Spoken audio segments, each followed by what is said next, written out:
देंगे कि कैसे। दानिश भाई वो थोड़ा सा बस वैसे कर लीजिए, मोबाइल कल की तरह सीधा।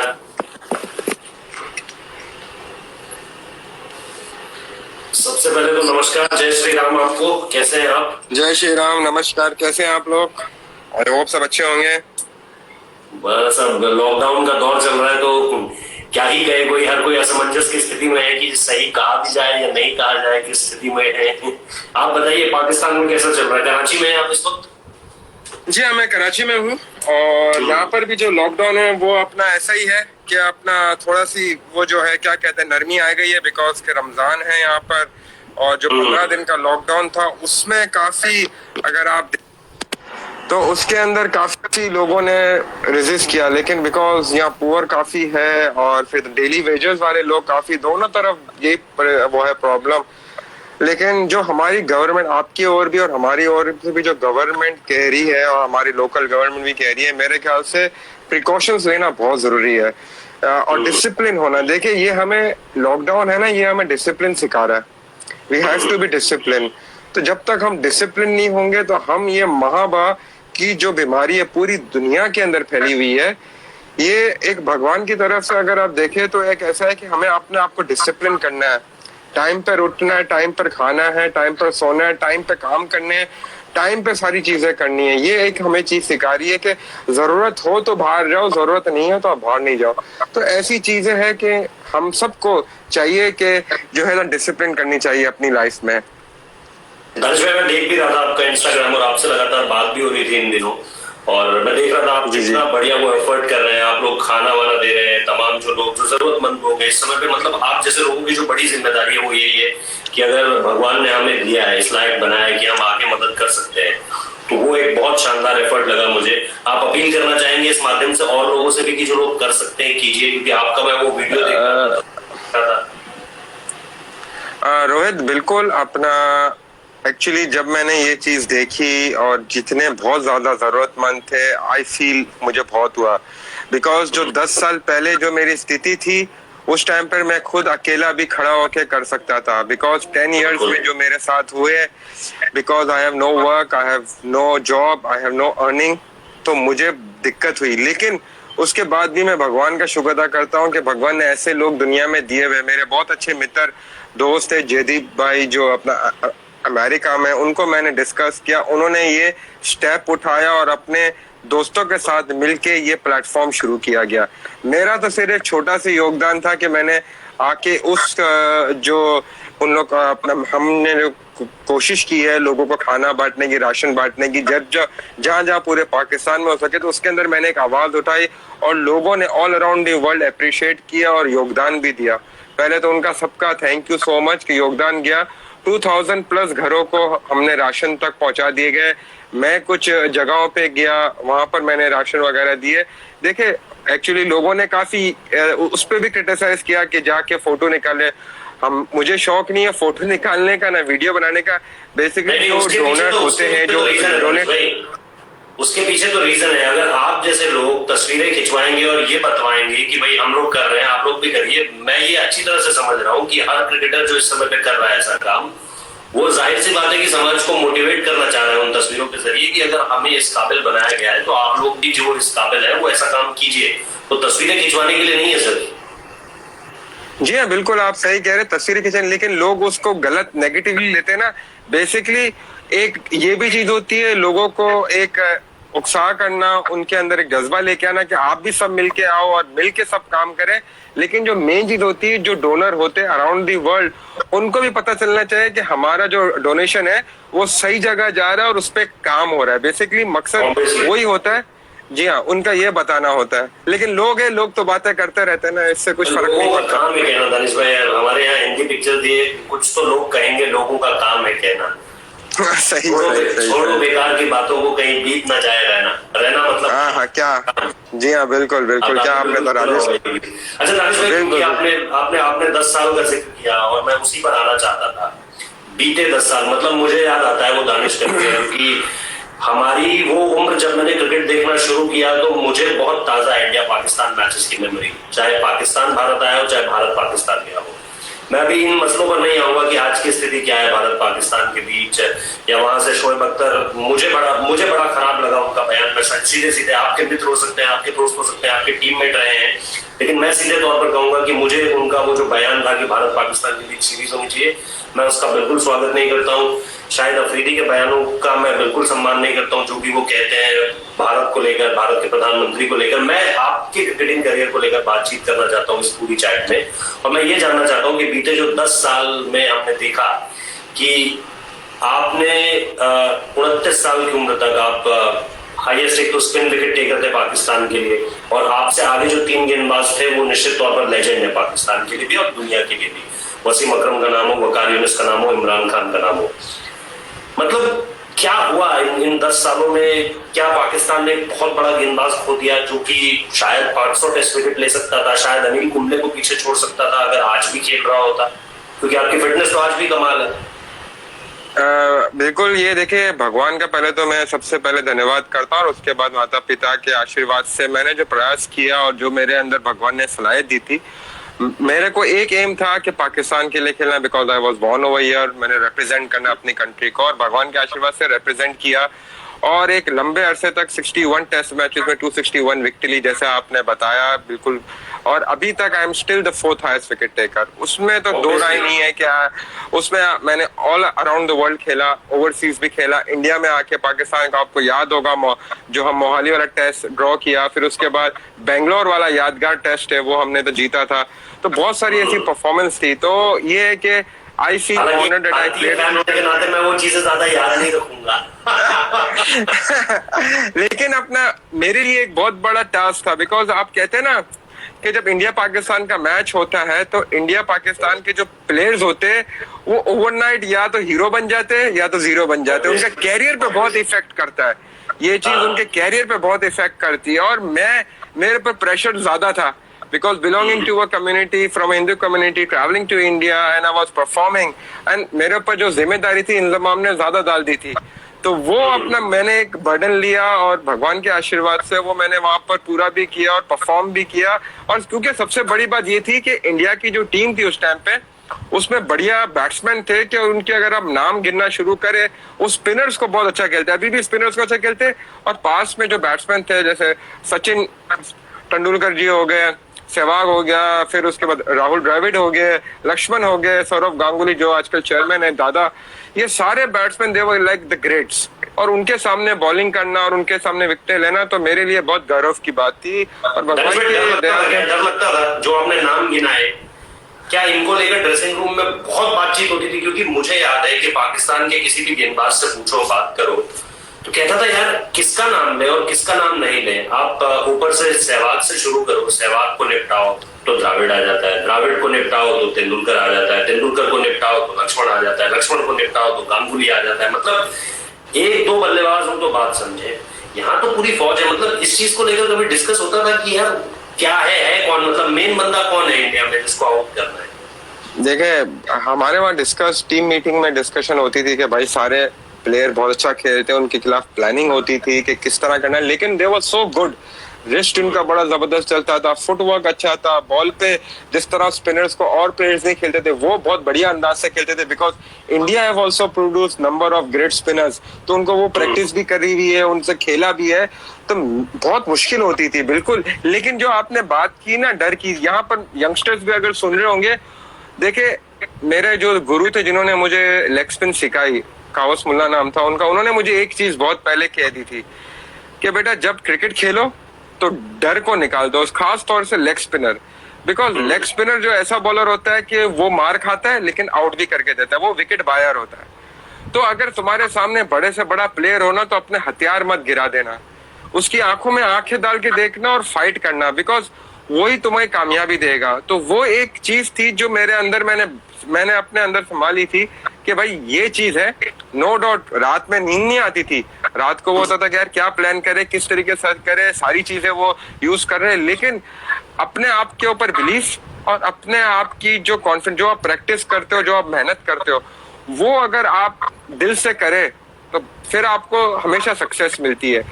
मैंने अपना इंडियन बैट्समैन हो गए, उसके बाद वेस्ट इंडीज ब्रायन लारा हो गए, ऑस्ट्रेलिया हो गए, ये बड़े बड़े बैट्समैन थे, बड़े जबरदस्त खेलते थे स्पिनर को। लेकिन ये एक चीज थी जो मेरी कामयाबी थी कि मैं चैलेंज की तरह लेता था, हर एक मैच को, हर एक प्लेयर को एक चैलेंज समझ के रखता था अपने सामने। दानिश भाई, लेकिन उस चीज के बारे में थोड़ा सा मैं बात करना चाहता हूँ। ये जो डिस्क्रिमिनेशन की बात होती है हमेशा, इसको लेकर के आप बहुत ज्यादा मुखर रहे हैं। आप हमेशा इसको लेकर बोलते रहते हैं कि अगर जो जो कानून होता है वो सबके लिए एक जैसा होता है। अगर पीसीबी ने एक कानून बनाया कि इस चीज के ऊपर कार्रवाई होगी, तो फिर मैं एक आउटसाइडर की तरह बात कर रहा हूँ, क्योंकि मुझे नहीं पता पाकिस्तान में इन चीजों को किस तरह से होती है। क्रिकेट को लेकर हमारी जितनी बहुत समझ है, और आपसे जितनी बातचीत हुई है या बाकी खिलाड़ियों से जितनी बातचीत हुई है, उस लिहाज से मैं ये समझता हूँ कि आपको अलग ट्रीट किया जाता है। और सलमान बट को, मोहम्मद आसिफ को, आमिर को, और अब शायद उमर अकमल को भी, आज ही मैं देख रहा था कामरान अकमल एक वीडियो मैसेज दे रहे थे कि गलत हो रहा है उसके साथ, उसको ज्यादा सजा मिल रही है। मैं कह रहा हूँ ज्यादा सजा कहाँ मिल रही है? 3 साल की सजा है, वो भी कम निश्चित तौर पर होगी। उसको लेकर भी बात होगी कि अच्छा व्यवहार रहेगा तो कम कर देंगे। और फिर दूसरी तरफ मुझे सलीम मलिक भी याद आते हैं, मुझे आप भी याद आते हो कि भाई लाइफ बैन जिन पर लगा दिया जाता है। तो ये आपको लगता है दोहरा मापदंड है, बार बार पाकिस्तान की तरफ से सामने निकल कर आता है? और खास तौर पे अगर मैं ये बोलूं सीधे डंके की चोट पे, बिना किसी फिल्टर लगाते हुए, कि आप क्योंकि एक हिंदू क्रिकेटर है पाकिस्तान में, जो एक मुस्लिम बहुल राष्ट्र है, और यहाँ उल्टा हिंदुस्तान में हम लोगों ने मोहम्मद अजहरुद्दीन साहब को कप्तान बनाया और 2 वर्ल्ड कप उन्होंने कप्तानी की है। यहाँ ऐसा कुछ नहीं देखने को मिलता है हिंदुस्तान में, जबकि पाकिस्तान बार बार ये कहता है, पाकिस्तान की तरफ से बार बार ये रिएक्शन आता है कि इंडिया में ऐसा हो रहा है मुसलमानों के साथ। हम तो जी पूरा सम्मान दे रहे हैं, आपके वहां पर मुझे ये सब चीजें देखने को मिलती है। तो क्या मैं गलत हूँ या सही हूँ? बतौर एक हिंदू क्रिकेटर आप पाकिस्तान की टीम में खेलते हैं और आपके साथ भेदभाव किया जाता है, तो जो सीधा दिखता भी। मैं आपको बड़ी रियलिटी वाली बात करूंगा। देखिए, डिस्क्रिमिनेशन के बहुत से पहलू होते हैं। क्या आप डिस्क्रिमिनेशन को कौन से पहलू पे लेते हैं? डिस्क्रिमिनेशन होता है रेस, कलर, क्रीड का, डिस्क्रिमिनेशन होता है रिलीजन का, और डिस्क्रिमिनेशन होता है जिस तरह से आपके साथ बर्ताव किया जाता है, आपकी सलाहियतों को इग्नोर करके, और अपना कानून जो एक होता है उसको आपके ऊपर लागू नहीं किया जाता और दूसरों पे वो कानून लागू किया जाता। मैं जो बात करता हूँ ना, देखिए मेरी बात को अक्सर मीडिया जो है उसको तोड़ देता है कि हमेशा ये रिलीजन कार्ड प्ले करता है। मैं कभी भी रिलीजन कार्ड नहीं प्ले करता हूँ। देखे, आपने जो बात की, आप उस बात से आपको भी एक चीज लगी, देखे, क्योंकि आपको एक चीज लगी तो आपने ये बात की। मैंने आपसे ये बात नहीं की थी, लेकिन आपको एक चीज लगी, ठीक है ना? ये आपको एक चीज लगी कि यार इतने क्रिकेटर आए, उनके साथ इस तरह का बर्ताव, ये क्रिकेटर है, इनके साथ इस तरह क्यों? उनके साथ भी वैसा हुआ, इनके साथ भी वैसा। फेयर डील होनी चाहिए, फेयर ट्रायल होने चाहिए सब जगह पे। लेकिन डिस्क्रिमिनेशन मेरा है, ये जो मेरा डिस्क्रिमिनेशन का है, वो पाकिस्तान क्रिकेट बोर्ड ने जिस तरह से मेरे मामलात को लेके चला। देखे, 2010 में एलिगेशन हुआ, एसेक्स पुलिस ने क्लियर किया। 2012 में इंग्लिश क्रिकेट बोर्ड ने पैनल बनाया, वहां पर अपना जो है पाकिस्तान क्रिकेट बोर्ड ने अपना ऑब्जर्वर भेजा, तफसवुल रिजवी साहब को। लेकिन मुझे इन्होंने 2010 में कह दिया था कि ये अपना पर्सनल मैटर है, you deal with yourself. Okay, मेरा पर्सनल, क्या मैं उस टाइम पर सेंट्रल कॉन्ट्रैक्टेड प्लेयर नहीं था? क्या मैं पाकिस्तान के लिए नहीं खेल रहा था उस टाइम? दानिश भाई, अगर कोई इंग्लैंड जाता भी होगा काउंटी खेलने, तो पीसीबी से परमिशन लेकर नहीं जाता होगा ना? जी हाँ, बिल्कुल। एनओसी तो मिलती थी। नहीं, बिल्कुल सही कह रहे हैं आप। एनओसी मिलती थी, और एनओसी तो मिली थी मुझे। पीसीबी की भी है ना? अगर कुछ पीसीबी की वही हो जाता है, जैसे हमें पता है कि यहाँ भारत से अगर कोई जाए, अगर कोई काउंटी खेलने जाए, तो बीसीसीआई से परमिशन लेनी पड़ती है। अगर आपको अदर लीग्स खेलनी है तो या तो आपको रिटायरमेंट होना पड़ेगा, वरना आप नहीं खेल सकते। भाई युवराज सिंह रिटायरमेंट उन्होंने लिया, तभी जाके वो कैनेडियन प्रीमियर लीग खेले। रिटायरमेंट से पहले वो नहीं खेल पा रहे थे। तो क्योंकि अगर आप अदर जगह जाके खेलते हो, तो फिर आपको बीसीसीआई से परमिशन लेनी होगी। मुझे लगता है पाकिस्तान में भी यही होता होगा। बिल्कुल, ये सब जगह यही होता है। You have to take the, जो आपका काउंटी होती है वो अपना एनओसी के लिए दरखास्त करता है, पीसीबी फिर एनओसी देती है, उसके बाद ही अपने प्लेयर को इजाजत देती है। जब एनओसी जिम्मेदारी है, तो मुझे तो जब 2010 में एलिगेशन लगा, तो हमारे डायरेक्टर इंटरनेशनल क्रिकेट ऑपरेशन जो जाकिर खान, जो एनओसी देते थे सारी चीज, मेरी उनसे कॉन्टेक्ट हुआ, तो उन्होंने मुझे स्ट्रेट अवे किया, ये कहा कि ये आपका पर्सनल मैटर है, आप पर्सनली डील करें।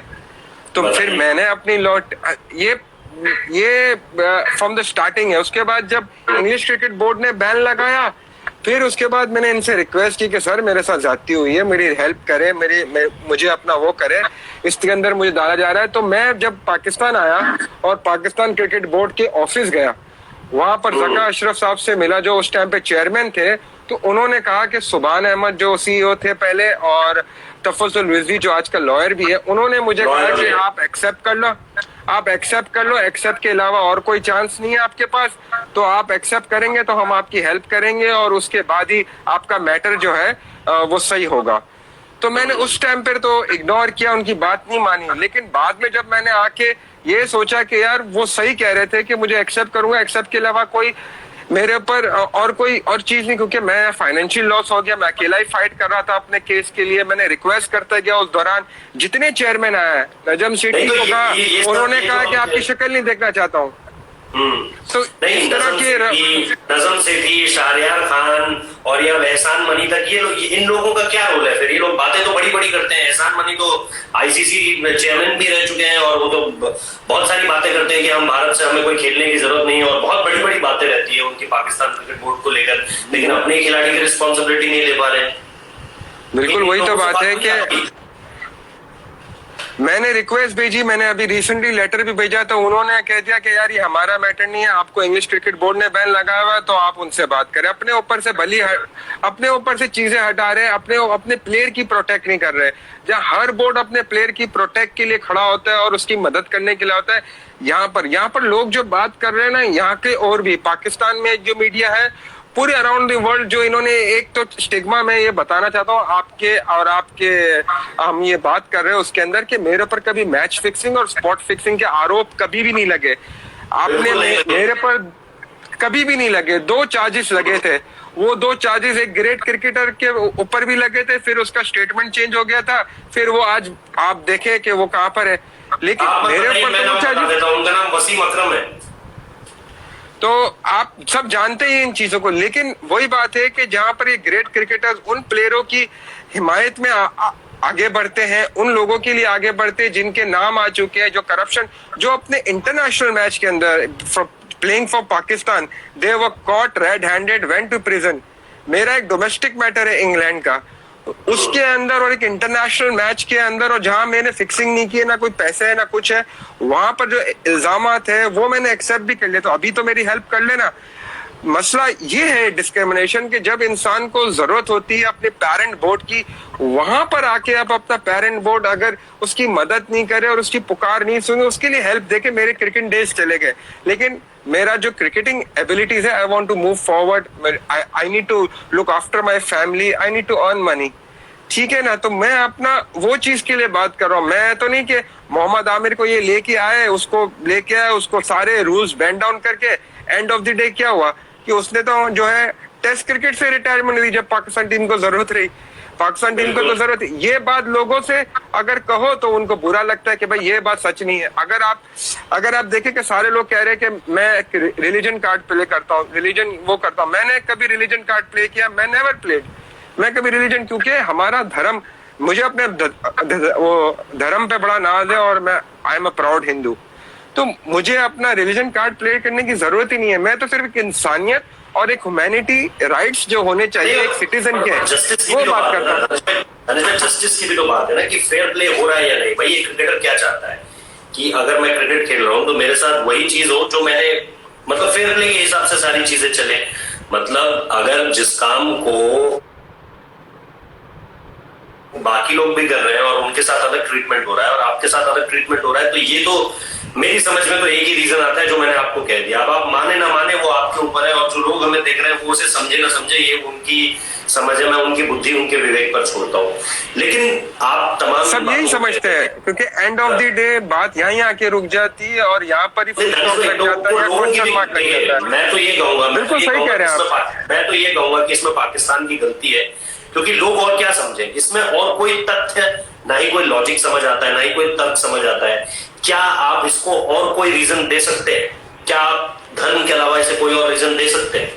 कोई और रीजन हो सकता है इसके पीछे कि आपके खिलाफ अलग व्यवहार क्यों हो रहा है?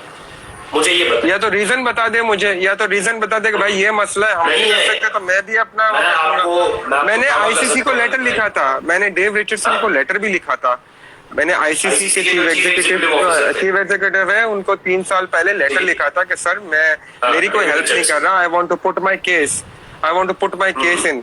तो उन्होंने कहा एज ए इंडिविजुअल, पहले तो आपका केस एक डोमेस्टिक है, और एज ए इंडिविजुअल आईसीसी में इंडिविजुअल नहीं आ सकते, आप बोर्ड के थ्रू आ सकते हैं, या बोर्ड आपके लिए आवाज उठा सकता है। तो अभी मैं बोर्ड मेरे आवाज नहीं उठा रहा, ना कोई उठा रहा, तो मैं किसके पास जाऊंगा फिर मैं तो अकेला ही रह गया ना। मैंने तो अपने सारे चीजें जो मेरे पास थी, जितना मेरे साथ पास था, ना मैं कोई मिनिस्टर या तो कोई राजा महाराजा का बेटा हूँ, ना मैं मेरे पास इतना कोई वो चीज है कि मैं अपना सारी पावर यूज कर सकूं। मैं तो सिर्फ जो बात है, जो हकीकत है, जो मेरे साथ होता हुआ आ रहा है, उस पर कह रहा हूँ बात। अगर उसमें भी किसी को तकलीफ है, ना ही आपके पास वसीम अकरम और शाहिद अफरीदी जैसी लॉबी है कि आप बचा ले जाए सारी की सारी चीजों को। हाँ ना, मैं उनके मैं आपसे धनेश भाई ये भी जानना चाह रहा हूँ कि जैसे अब एहसान मनी साहब है, वो पीसीबी के चेयरमैन है, आपकी उनसे शायद पहले बात भी हुई थी कि आपको देखना चाहिए, इंजस्टिस हुआ है। उन्होंने भी उस समय पे भरोसा दिलाया था आपको कि बेटा तुम्हारे साथ बिल्कुल इंजस्टिस हुई है। अब उनका क्या कहना रहता है इस पूरे के पूरे मसले पे? क्या आपकी बात होती है ऐसा? क्योंकि अब वो चेयरमैन भी है, वो आईसीसी में भी चेयरमैन रह चुके हैं, तो वो दोनों पक्ष को समझते हैं, और निश्चित तौर पर उनकी इंग्लैंड क्रिकेट बोर्ड के साथ भी बातचीत होती रहती होगी, पहले भी हुई होगी, और वो जानते हैं इन सारी सारी चीजों को। इसको आप जी हाँ, वो बहुत अच्छी तरीके से जानते हैं। और जब मेरी उनसे पहले बात हुई थी तो उन्होंने जो है मुझे अपना जब वो चेयरमैन नहीं थे पीसीबी के, तो तब उनसे मेरा हुआ था। तो आरिफ अली खान अब्बासी साहब ने मेरे केस को बड़ा मेरे लिए आवाज उठाई, ये मैंने एक्सेप्ट करने से पहले बहुत मेरे लिए कहा, और फिर उनकी भी बात को दरगुजर कर दिया गया। उन्होंने बहुत एफर्ट की मेरे लिए। उन्होंने इवन इंग्लिश क्रिकेट बोर्ड से भी कहा कि इस मैटर को प्लीज आप वो करें, और फिर एहसान मानी साहब से भी उन्होंने कहा। और एहसान मानी साहब जब मुझे मिले तो उन्होंने मुझे कहा भी कि मैंने इंग्लिश क्रिकेट बोर्ड से भी पूछा कि तुम्हारे बारे में, तो उन्होंने मुझे कुछ नहीं बताया, और लेकिन मैं अभी चेयरमैन तो नहीं हूँ, या ना मेरे पास कोई पावर्स है, तो अगर कुछ मैं पावर्स में आता हूँ तो I will definitely look into your case. And अभी जब सीट आ गई है, सारी चीज आ गई है, तो वही बात आ गई कि मैं वापस से इनको वो कर रहा हूँ कि सर हेल्प करे, प्लीज थोड़ी हेल्प करे, कुछ तो करे मेरे लिए। तो अभी मुझे रिस्पॉन्स 0 है उसकी तरफ से। तो मसला कहाँ पर आके उठका हुआ है, कौन सी लॉबी मेरे अगेंस्ट है? क्योंकि एवरी डे सारे एक्स क्रिकेटर्स, बड़े से बड़े सुपरस्टारों के, सब प्लेयरों के लिए हक में बयान आ रहे हैं, लेकिन मेरे लिए कोई हक में या इवन के उसमें भी बात नहीं करता है कि नहीं भाई दानिश कनेरिया का नाम ही नहीं लेना है, इसका नाम ही लेना वो है फजूल है, या जो भी है कि ये चीज फील होती है। तो फिर बंदा बोलता है कि यार ऐसा भी मैंने क्या कर दिया, मैंने किसी का क्या चुरा लिया है, किसी के साथ क्या जाती कर दी है कि मुझे इस तरह से इग्नोर किया जाता है। तो ये फील होता है। तो फिर जब बात पाकिस्तान की तरफ से as a spinner highest wicket taker ये बोल रहा है कि मैंने क्या चुरा लिया, मतलब जिस खिलाड़ी को आपको सम्मान देना चाहिए था, जो खिलाड़ी आज मैं तो निश्चित तौर पर दावे से कह सकता हूं कि अगर आज भी खेल रहा होता या उतना भी खेलता जितना एक आम क्रिकेटर खेलता है, मतलब आज तो आप करीबन 40 साल के। दानिश भाई कितने साल के हैं आप? जी हाँ, मैं बिल्कुल ऑलमोस्ट 40। आई विल बी 40 इन दिसंबर, तो वही हो गया 14 दिसंबर। सो मतलब अगर मैं एक आम क्रिकेटर एवरेज एज भी मानूं तो 37-38 साल तक आमतौर पर एक स्पिनर खेल जाता है ना? तो अगर आप और 7-8 साल खेलते तो मैं तो दावे से कह सकता हूं कि आप 500 विकेट तो 100% ले लेते।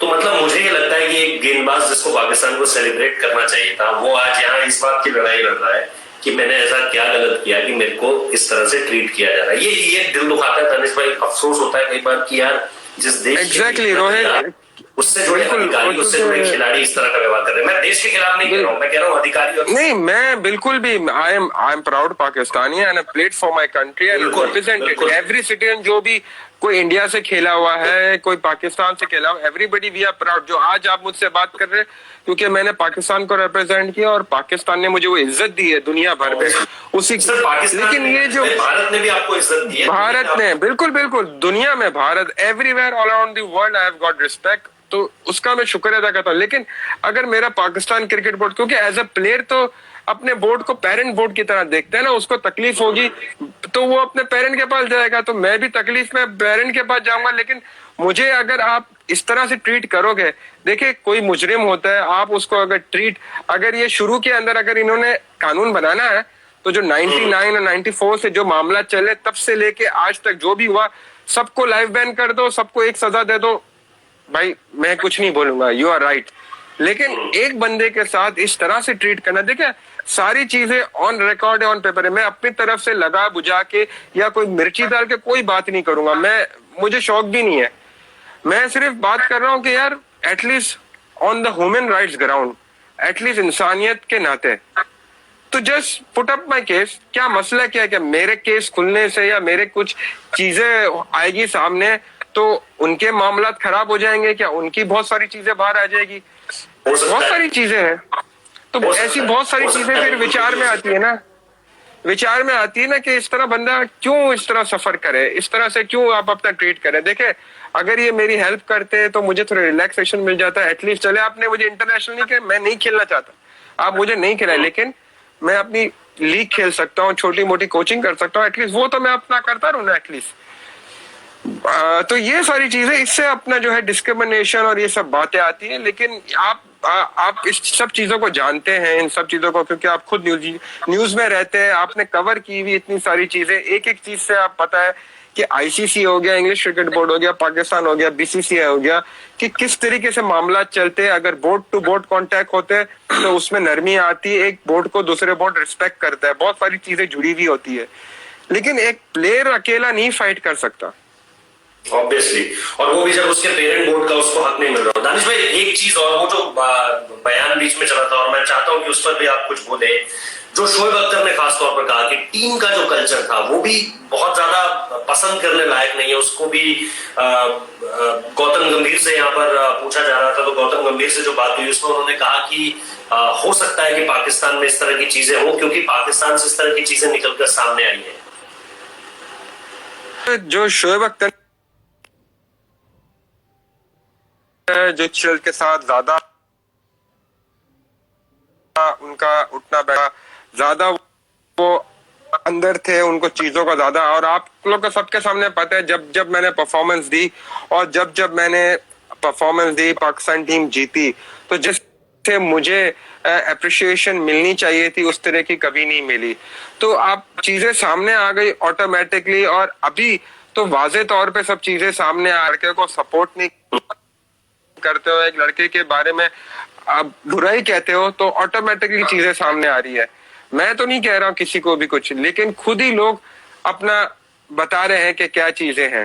तो शोएब अख्तर ने बात की बिकॉज वो सीनियर थे, कैप्टन के साथ, ऑफिशियल्स के साथ ज्यादा रहते थे, तो उन्होंने चीज जाहिर की होगी कि यार दानिश इतनी परफॉर्म करता है। आप मुझे देखे ना, मुझे 10 साल के कैरियर में सिर्फ 16 वनडे खिला है, क्यों मुझे हक नहीं? एक टाइम पर तो शाहिद अफरीदी, मुश्ताक अहमद दोनों साथ भी खेलते थे, तो मुझे उस तरह से वनडे क्यों नहीं खिलाए गए? मुझे कहते थे कि भाई आपकी फील्डिंग का मसला है, फील्डिंग का अगर मसला है तो अभी मोहम्मद इरफान खेला है, सईद अजमल खेला है, और काफी क्रिकेटर्स है। पाकिस्तान की क्रिकेट की जो फील्डिंग थी वो तो हमेशा से एवरेज ही रही है, कभी सुपर अच्छी नहीं रही, एक या दो ही अच्छे फील्डर होते थे। ये जो कुछ 2-3 लोग हैं, और देखिए कमेंट भी कर रहे हैं, मैं ऐसा तो नहीं है कि अपनी मर्जी से बोल रहा हूँ। जी जी बिल्कुल बिल्कुल। कमेंट बॉक्स में कहते हुए देखेंगे तो फैसल इकबाल आपके खिलाफ लगातार बोलते रहते हैं, शाहिद अफरीदी की जिस तरह से बातें निकल कर आती रहती हैं, मतलब जिन लोगों के लिए ये भी कहा जाता है कि भाई आपकी टीम में जगह शायद इन्हीं लोगों ने खाई होगी या इन्हीं लोगों को लाने के, क्योंकि कई लोगों से मेरी भी बात हुई तो उन्होंने कहा यार उस समय पे शायद शोएब मलिक और शाहिद अफरीदी को टीम में रखना था, किसी ने कहा शायद अजमल उसके बाद आ रहा था तो उसको टीम में रखना था। ये सारी जो बातें निकल कर आती है, और फिर ये फैसल इकबाल वाली बात, और ये सारी की सारी चीजें, इनको आप किस तरह से देखते हैं? क्योंकि उस वक्त पे आपको लगता है कि आपके सामने कोई इन नामों में कंपटीशन था, क्योंकि उस समय पे आप बहुत अच्छा कर रहे थे, खासतौर पर टेस्ट क्रिकेट में। देखिए फैसल इकबाल की तो मैं बात ही नहीं करता हूँ, बिकॉज उसका तो कोई कंपैरिजन ही नहीं है, क्योंकि वो खुद क्रिकेट किस तरह खेला है, किस तरह से वो आया है, वो खुद ने कितने लड़कों का कैरियर खुद अपने उसके ऊपर रख के आया हुआ है। और वो, क्योंकि मैं उसको स्कूल टाइम से जानता हूँ, वो he is always like this only, कि वो किसी और को परफॉर्म करते हुए नहीं देख सकता था, उसको कुछ होता था। तो वो उसकी तो मैं बात ही करना बेकार है, बिकॉज वो सिर्फ ये कि अटेंशन सीकर है, तो उसको अटेंशन मिल जाती है तो वो बस अपना आके बातें करता है फजूल की, तो उसके ऊपर तो बात करना फजूल है। बाकी आपने जो बात की, देखे शाहिद अफरीदी ने, मैं अपना उनके साथ डिपार्टमेंट में था तो तब भी वो मेरे साथ जो वनडे टूर्नामेंट होते थे उसका ज्यादती करता था, और मेरे साथ अपना काफी उसका वो रहता था। लेकिन मैं टेस्ट क्रिकेट में परफॉर्म करता रहता था, वो वनडे में था। लेकिन मेरी यही कोशिश होती थी कि यार मेरे पास एक प्लेटफॉर्म है टेस्ट मैच का, कि मैं टेस्ट मैचेस में परफॉर्म करूं तो मुझे वनडे में मौका मिले। लेकिन मेरे पास लॉबी नहीं थी, मेरे पास सिर्फ जो लॉबी थी ना वो भगवान की लॉबी थी, भगवान के अलावा और कोई लॉबी नहीं थी मेरे पास। तो मैं अपनी मेहनत करता था और परफॉर्म करता था। पीछे मेरे लिए क्या लोग सोचते थे, ये आपने जिन जिन के नाम लिए, वो क्या मेरे बारे में सोचते थे, क्या लॉबी बनाते थे या मुझे दूर रखते थे, मुझे उसका अंदाजा नहीं हुआ। और मुझे अपना जो है, कभी भी मुझे इस चीज से मैंने बोला कि जो है वो है, अभी क्या कर सकते हैं। लेकिन अपनी मेहनत और अपनी कोशिश को कभी भी जी जी दानिश भाई, लेकिन पता नहीं, आप इस सवाल का जवाब ना भी देना चाहे तो मेरे को कोई दिक्कत नहीं होगी, क्योंकि आप एक पाकिस्तानी हैं और आप, मैं नहीं जानता आप इस बात को। लेकिन जिस तरह से आप शाहिद अफरीदी की जुबान चलती है खासतौर पे भारत को लेकर, आपको लगता है क्रिकेटर को इस तरह की बातें करनी चाहिए? चलिए, इमरान खान तो मतलब इमरान खान की बहुत इज्जत थी हिंदुस्तान में, बहुत लोग उनको इज्जत करते थे, वो कितनी बार भारत आए हैं और उनके क्रिकेटिंग करियर से लेके अब तक को लेकर इमरान खान की बहुत रिस्पेक्ट थी एज अ क्रिकेटर। लेकिन प्राइम मिनिस्टर बनने के बाद उनकी जो चीजें हैं वो मैं सियासत के लिहाज से समझ सकता हूँ, मैं उस पर कुछ नहीं, कोई टिप्पणी नहीं करना चाहूंगा। लेकिन एक क्रिकेटर जो भारत आया तो उसने कोलकाता में ईडन गार्डन में ये बयान दिया कि जितना मुझे भारत में प्यार मिला है उतना पाकिस्तान में भी नहीं मिला। स्विट्जरलैंड में मुझे उनका एक वीडियो याद आता है, एक फैन जो थी, इंडियन फैन थी या थी शायद, और उन्होंने तिरंगा उल्टा पकड़ा हुआ था, तो इज्जत हुई हिंदुस्तान में, इतना लोगों ने उनके बारे में अच्छा कहा। लेकिन अब क्रिकेट छोड़ने के बाद शायद वो भी सियासत के रास्ते पे आना चाहते हैं, वो भी चाहते हैं कि मैं इमरान खान की तरह वजीर आजम, और उनकी भी कहीं ना कहीं जो सारी हरकतें हैं वो उसी लिहाज से लगती है। आपको लगता है क्रिकेटर को इस तरह की बातें करनी चाहिए, या आप उनकी बातों को ठीक मानते हैं, जो भी वो कहते हैं, चाहे वो हमारी सेना के बारे में, प्रधानमंत्री को लेकर कहें? देखिए, वो उसका अपना ओपिनियन है और वो अपना जो है कुछ भी कह सकते हैं, वो बड़े हैं और वो अपना स्ट्रांग है, तो वो कुछ भी कह सकते हैं। मैं उसके बारे में कोई कमेंट नहीं करना चाहता हूँ और क्या कह सकता हूँ। ठीक है दानिश भाई, मैं समझता हूँ, मैं इस चीज की रिस्पेक्ट करता हूँ। अच्छा, एक चीज मुझे बताइए, 2007 का वर्ल्ड कप बहुत ज्यादा कंट्रोवर्शियल हो गया था। आयरलैंड ने आप लोगों को बाहर कर दिया, हम लोगों को बांग्लादेश ने बाहर कर दिया, और दोनों लोगों के लिए बहुत खराब हो गया वर्ल्ड कप। लेकिन आप लोगों के लिए वो इस वजह से भी और ज्यादा खराब हो गया क्योंकि आपके कोच की डेथ हो गई थी। मेरे ख्याल से 3 साल कोचिंग करने वाले पहले कोच थे बॉब वुलमर, जो कि इतने लंबे टेन्योर के लिए कोई विदेशी कोच मिला था पाकिस्तान को। उसके बाद मुझे याद है जॉफ लॉसन आए थे, जो आपके बहुत बड़े मुरीद थे, मैं उस पर भी आऊंगा। जब आप लोग ऑस्ट्रेलिया गए थे और मेलबर्न में आपको इंजरी हो गई थी, शायद आपकी उंगली में कुछ दिक्कत थी और आप मेलबर्न टेस्ट नहीं खेल पाए थे, फिर आपने सिडनी में आकर विकेट लिए थे, जहां तक मुझे याद है। हाँ बिल्कुल, आपने बड़ी याददाश्त ताजा रखी हुई है। 2007 तो मैं कभी भी नहीं भूल सकता, पहला मेरा वर्ल्ड कप था। और लेकिन पहले मैं वो वर्ल्ड कप के बारे में जानना चाहता हूँ, बॉब वुलमर की डेथ, हाँ बिल्कुल, वही बात कर रहा हूँ। देखिए, जो आयरलैंड के खिलाफ मैच था वो मैं बेसिकली मैच खेल रहा था against Ireland, because Irish batsman can not play spin better. अब स्पिन तो बिल्कुल, जैसे हम कहते हैं गोरे स्पिनर्स को नहीं खेल सकते, तो आयरिश स्पिनर्स तो नहीं खेल सकते थे। तो मैं प्लेइंग 11 में था जब ये जा रहे थे, और अजहर महमूद जो टीम में थे और वो फिट भी नहीं थे प्रॉपर, ये पुट ऑन द वेट और फिट भी नहीं थे, लेकिन विकेट पे ग्रास था बहुत ज्यादा। तो ऑन दी टॉस करने के टाइम पे जब आप टीम शीट चेंज करते, उस टाइम के ऊपर इंजरी बाइनेट थी, मेरा बाकायदा स्कोर बोर्ड पे भी नाम आ चुका था प्लेइंग 11 में। लेकिन एट द एंड टाइम पे उन्होंने मुझे टीम से निकाला और अजहर महमूद को डाला, और मुझे वो मैच नहीं मिला। और मुझे अपना बहुत ही वो हुआ कि यार काश में ये मैच हो रहा था, क्योंकि हमने सिर्फ 120-125 रन ही किए थे और हमारी पूरी एक स्टार स्टडीड बैटिंग लाइनअप थी, पूरी तहस नहस कर दी थी आयरिश बॉलर्स ने। लेकिन जब आयरिश बैट्समैन आए, हाँ बॉलर्स ने जब आयरिश बैट्समैन आए तो जब विकेटें नहीं गिर रही थी, विकेटें शुरू में हुई, फास्ट बॉलर ने ली, लेकिन उसके बाद एक टाइम आया कि थोड़ी पार्टनरशिप लगी, बॉल पुराना हुआ, क्योंकि उस टाइम पर 2 नया बॉल नहीं लगते थे, एक ही बॉल लगता था। तो बॉल पुराना होता है, तो जो नया बॉल से सीम और स्विंग हो रहा था वो नहीं हो रहा था, बिकॉज आपको पता है वेस्ट इंडीज जमैका के अंदर एक तो गर्मी कितनी होती है, इतनी गर्मी, ह्यूमिड होता है, और जहां वहां पुराना हो जाए बॉल, भले वो टॉप ग्रीन भी हो, तो इतना बॉल नहीं हिलेगा। तो स्पिनर का वहां पर काम बनता था। ये लोगों का एक कॉन्सेप्ट गलत है, माइंडसेट, कि यार ग्रीन टॉप हो वो स्पिनर नहीं। क्रिकेट में आपको 2 नई बॉलें मिलती हो, वो दौर भी भी जी नहीं। हाँ, और वो भी नहीं था। हाँ, वो दौर भी नहीं था। तो मुझे बड़ा वो हुआ कि यार मुझे क्यों बैठा दिया यार बेकार में। मैं अच्छा खासा खेला था और ग्रीन टॉप, क्योंकि मुझे इंग्लैंड का काउंटी क्रिकेट का इतना एक्सपीरियंस था कि जब हमारे अवे मैचेस होते थे तो वो ग्रीन टॉप होती थी, लेकिन वहां मैंने विकेटें ली थी, क्योंकि ग्रीन टॉप पर रिस्ट स्पिनर कामयाब होता है। वो उसका ब्रेक होगा, उसको शीशा भी दे दो वो उसमें भी ब्रेक कर लेगा। लेकिन वो टाइम और वो इतना वर्स्ट टाइम था कि फिर वो बॉब वुमर, उसके बाद 3 साल उसने कोचिंग की और ही न्यू इट के पाकिस्तान में अगर रहना है। जब वो आया था तो उसको पता था कि यहाँ पर कप्तान को कैसे खुश रखना है, बोर्ड को कैसे लेके चलना है, प्लेयर को कैसे लेके चलना है। तो उसने ये सब चीजें जान ली थी और अच्छी तरह से। He was a very good human being. Coach भी बढ़िया था।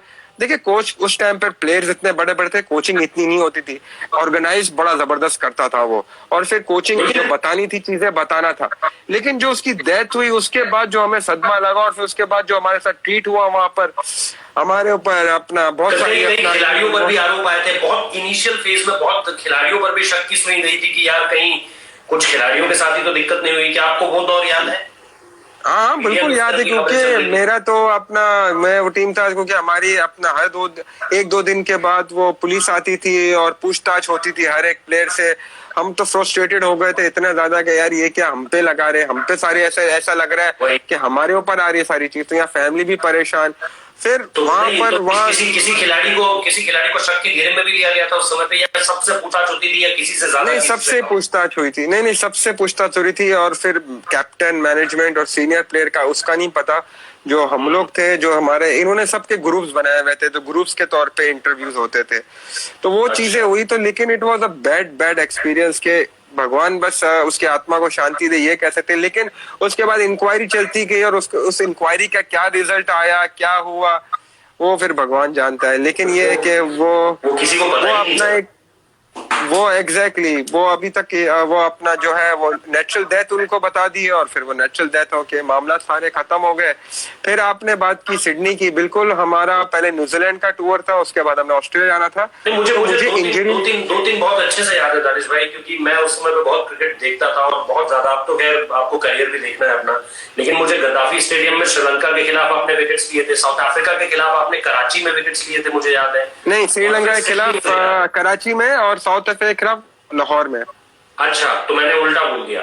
जी तो ठीक है, कोई बात नहीं। ये आपने बिल्कुल सही किया कि आपने इसे सही कर दिया। और फिर मुझे सिडनी बहुत अच्छे तरीके से याद है। मुझे याद है कि मेलबर्न में शायद आपकी उंगली में चोट थी और फिर आप सिडनी में निराश भी थे, क्योंकि आपका एक इंटरव्यू चला था उस समय हाँ पे। और आप जी हाँ बिल्कुल, क्योंकि हम्म, मेरी बिल्कुल। एक्चुअली फिंगर, जो रिंग फिंगर है राइट हैंड की, वो फ्रैक्चर हो गई थी इंग्लैंड में काउंटी के मैच के अंदर। तो उसको यहाँ पर अपना पाकिस्तान आया था, हमारा 1 मंथ का ऑफ था, तो मैंने 1 महीने में रिकवरी कर दी। लेकिन वो ऐसी थी उंगली के उस पर जरा सी जोर से लगती थी ना चीज, तो वो बहुत पेनफुल था। तो न्यूजीलैंड के अंदर हमने जो टेस्ट मैच के अंदर मैंने 7 आउट किए थे नेपियर में, तो डैनियल विटोरी का कॉटन बोल्ट था, वो मैंने छोड़ दिया था। इतना तेज आया था तो मैंने अटेम्प्ट किया था, तो मेरी फिंगर स्वेल हो गई थी।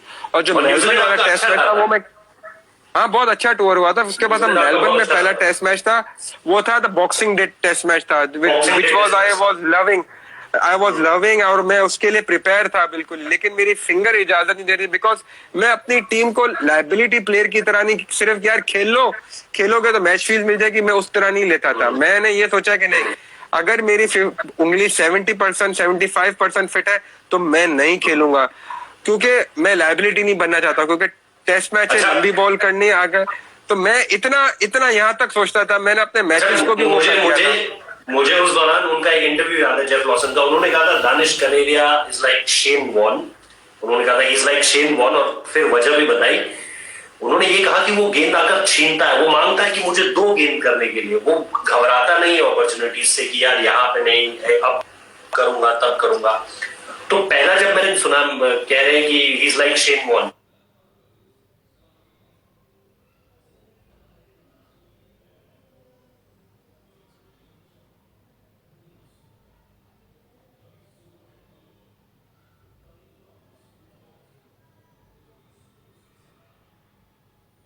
मैंने कहा शायद इन्होंने कुछ ज्यादा बोल दिया, लेग स्पिनर है तो शायद, क्योंकि शेन वॉर्न उस समय पे बहुत बड़ा नाम हो चुके थे, नो डाउट। रिटायर हो चुके थे।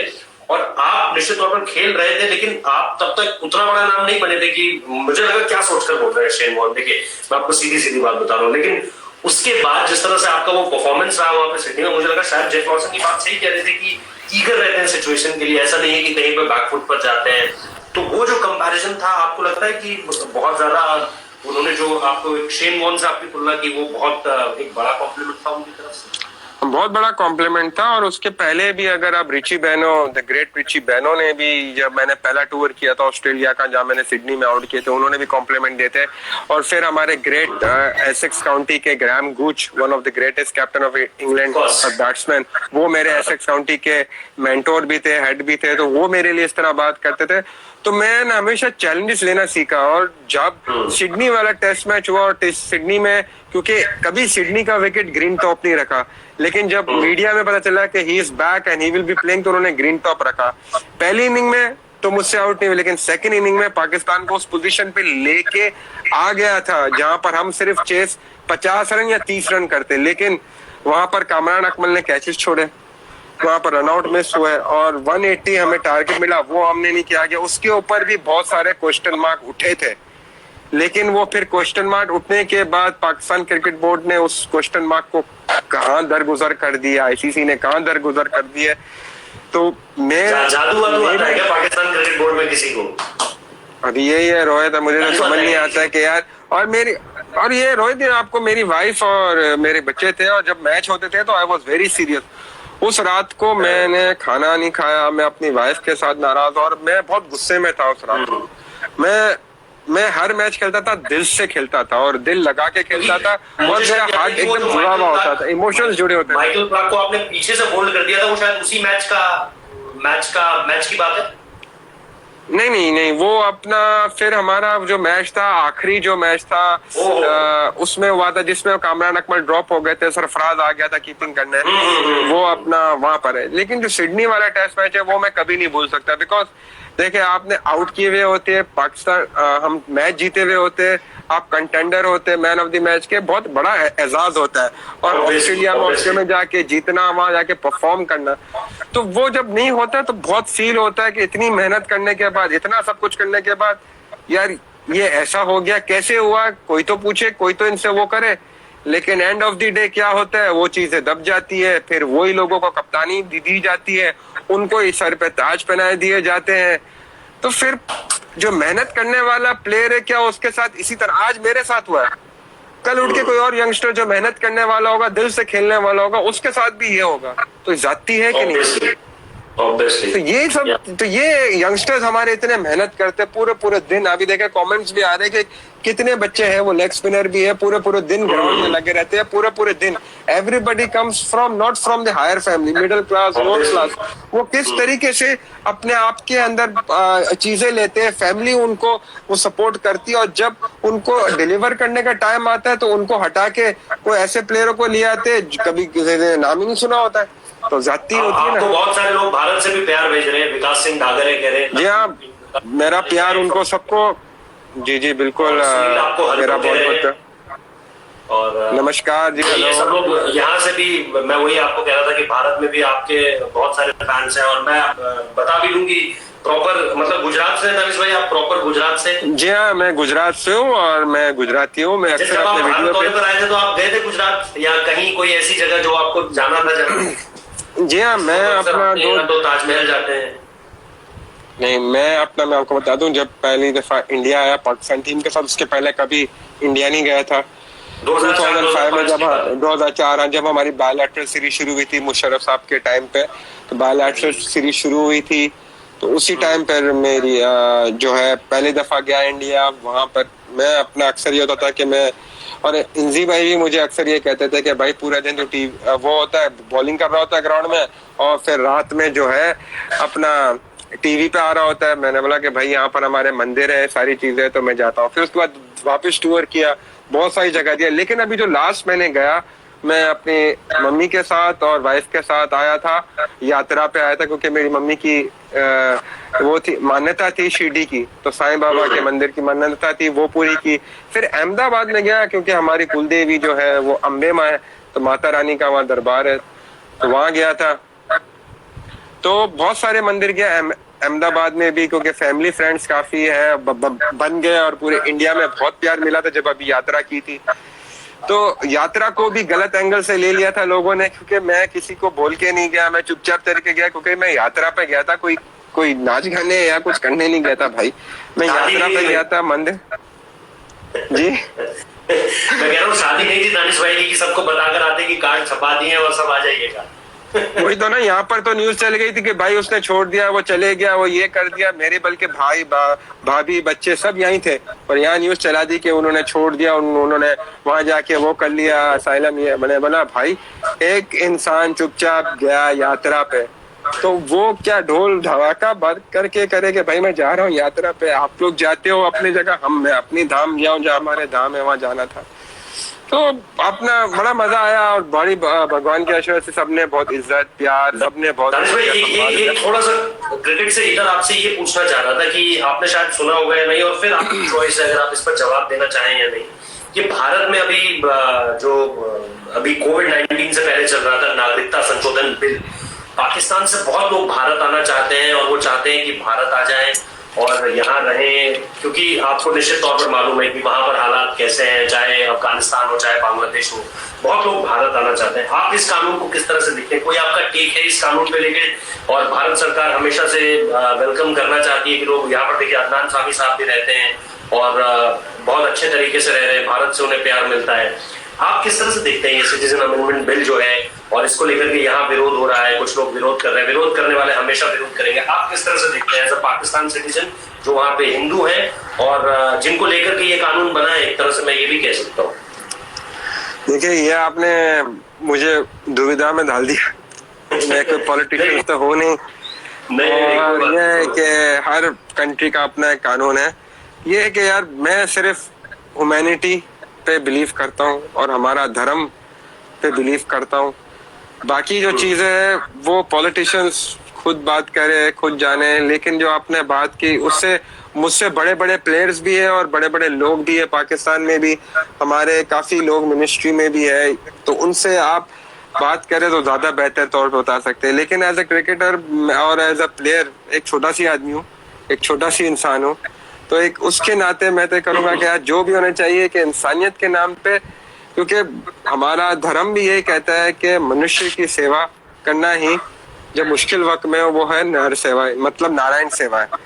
तो मैं उसमें ज्यादा बिलीव करता हूँ, बिल्कुल, तो मैं उसमें बिलीव करता हूँ ज्यादा, क्योंकि मैं ये सब ये ऊपर नीचे नीचे ये जो चीजें होती है सारी चीज, उसमें मैं कहता हूँ कि जो जिसके हो वो करे। लेकिन जहाँ पर आप बात करते हैं, अगर लोग भी मुझसे बहुत सवाल करते हैं कि इंडिया आने का, देखे अभी ये लॉकडाउन चल रहा है, पहले इस बवा से तो बाहर निकले, फिर उसके बाद क्योंकि इंडिया वहाँ पर हमारे मंदिर है, यात्रा की जगह है, तो बिल्कुल आऊंगा, और वहाँ पर मुझे आने का बड़ा मजा भी आता है। वहाँ पर काफी फ्रेंड सर्कल भी है, अच्छे लोग हैं, प्यार बहुत मिलता है, इज्जत मिलती है, तो बिल्कुल अपनी जो है वहाँ पर मंदिर वगैरह के दर्शन करने, भगवान के आशीर्वाद लेने के लिए तो आना ही पड़ेगा।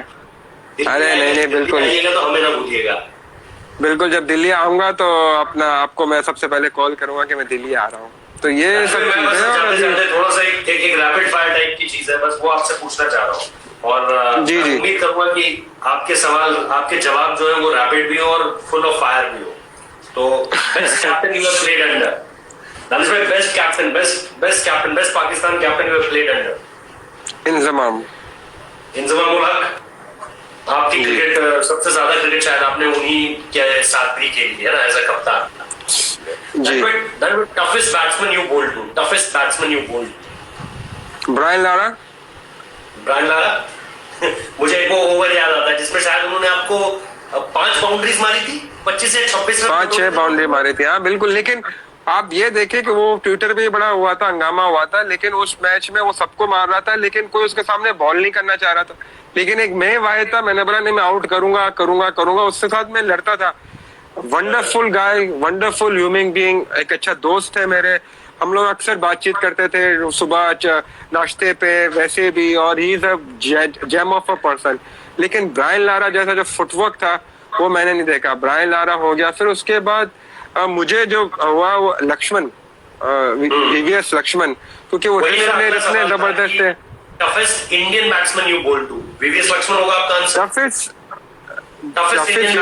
बैट्समैन एक तो सहवाग, वीवीएस लक्ष्मण, राहुल द्रविड़, ये 3 प्लेयर थे। नहीं, कोई एक अगर आपको चुनना हो इनमें से, या एक दो अगर तीन कोई आप इन्हें रैंक करें?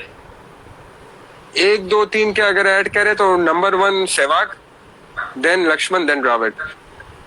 ओके, अच्छा, अगर आपको आईपीएल खेलने का मौका मिलता तो किस टीम में जाना चाहते हैं?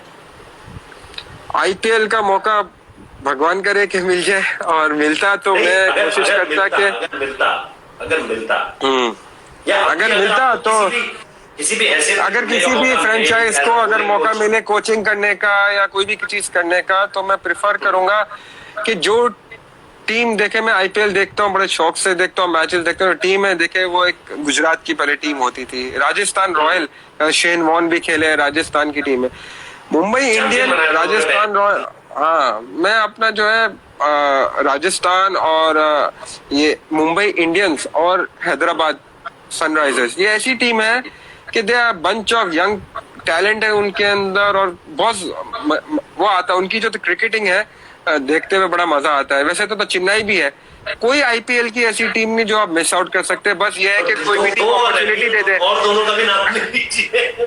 कोलकाता को क्यों छोड़ रहे हैं आप? कोलकाता, वहां पर पहले वसीम भाई काम कर गया ना, शाहरुख भाई अगर बोलेंगे तो आ जाऊंगा उनके लिए काम करने के लिए। अरे शाहरुख भाई तो हमेशा तैयार रहते हैं। खैर, अगर मैं ये आपसे कहूं कि आपका फेवरेट वेन्यू कौन सा रहा है जहां पर आपको बॉलिंग करने में सबसे ज्यादा मजा आता है, मतलब उसे क्रिकेटिंग टर्म में कहते हैं your most favourite hunting ground? Sydney,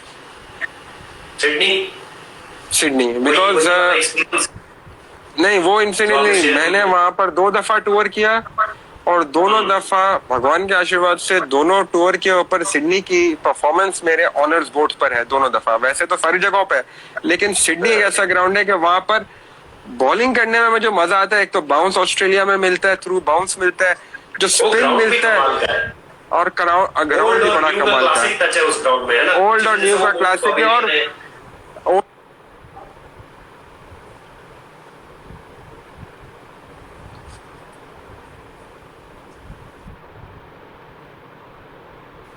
hello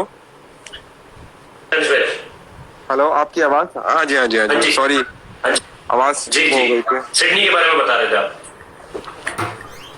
हाँ, सिडनी का ग्राउंड मुझे अपना शुरू से पसंद रहा है, क्योंकि वहाँ परफॉर्मेंस की है, और फिर उसका जो ओल्ड एंड न्यू ट्रेडिशन है, वो बड़ा मजा आता है। लोगों को, काफी लोग कहते हैं कि यार लॉर्ड्स है कि वो मैका ऑफ क्रिकेट है, मैका वो है, लेकिन लॉर्ड्स की जो अगर आप चीज देखें, वो एक डिफरेंट चीज है। लॉर्ड्स पे इतना मजा मुझे नहीं है जितना सिडनी में आता है मजा खेलने में। Sydney is more wonderful. और अभी जो रिसेंटली अभी जो ग्राउंड बना है, मोड्रा स्टेडियम, जो बहुत वर्ल्ड बेस्ट वो तो फैसिलिटीज और सारी चीजें कहा जा रहा है, बिगेस्ट स्टेडियम, तो कभी भगवान ने चाहा तो वहां जाके देखेंगे।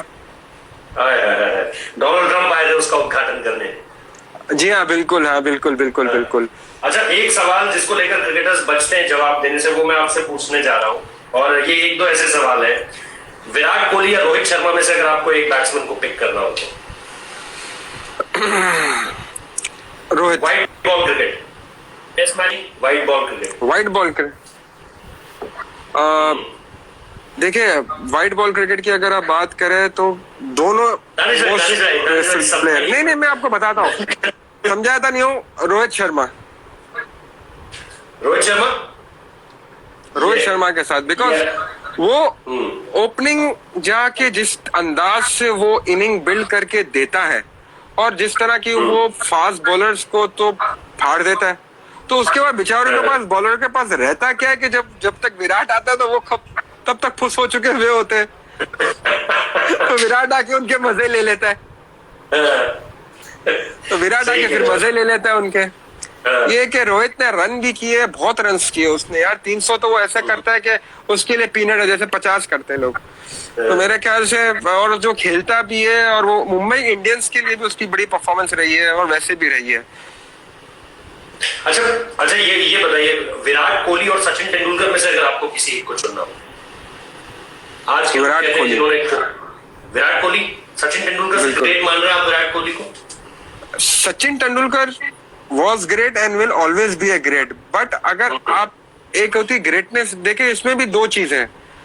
सचिन तेंदुलकर की आप लेगेसी को देखें और विराट कोहली जब से अंडर 19 से निकल के कप्तान बने हैं और इंडिया से खेल रहे, वो विराट ने स्ट्रगल किया, उसके ऊपर बीती, वो बाहर हुआ, डिसिप्लिन किया। और फिर सचिन तेंदुलकर की अगर बात करें, सचिन तेंदुलकर की बात करें, नो डाउट उसने he was the one of the legend, ठीक है ना, वो अभी तक and he will always be a legend. But Virat Kohli जिस तरह टीम को लूजिंग पोजीशन में से निकाल के विनिंग पे लेके आके जिता देता है, वो मैंने सचिन पाजी में देखी, बहुत देखी। लेकिन उससे जिस तरह विराट करता है ना कि टीम आती है तो वो हो जाती है कि विराट कोहली है, टीम जीत जाएगी। तो ये एक चीज का डिफरेंस मुझे लगा एज अ क्रिकेटर। मेरा एक ओपिनियन है, I might be wrong but this my opinion. नहीं, राइट और रॉन्ग की तो यहाँ पे बात ही नहीं है, यहाँ पे तो चॉइस की बात है कि आपको क्या लगता है। राइट, हाँ, मैंने अपना वो है कि मैंने विराट को कभी बॉलिंग नहीं की है। विराट को मेरा बड़ा दिल होता है कि यार काश में खेल रहा होता, विराट को बॉल करता, कि इतना क्यों अपना बॉलर्स घबराते हैं। लेकिन सचिन जी को बॉल की हुई है, उनको अपना वो तो बहुत बढ़िया प्लेयर थे, लेकिन अपना विराट को बॉल करने की तमन्ना वो रह गई थी वो उसको, क्योंकि कोई बात नहीं, हम उम्मीद करते हैं कि कभी ना कभी पूरी हो। एज ए इंटरनेशनल क्रिकेटर ना हो तो किसी भी मसले पर पूरी हो जाए। अच्छा, इंडियन कैप्टन आपको कौन लगता है? दादा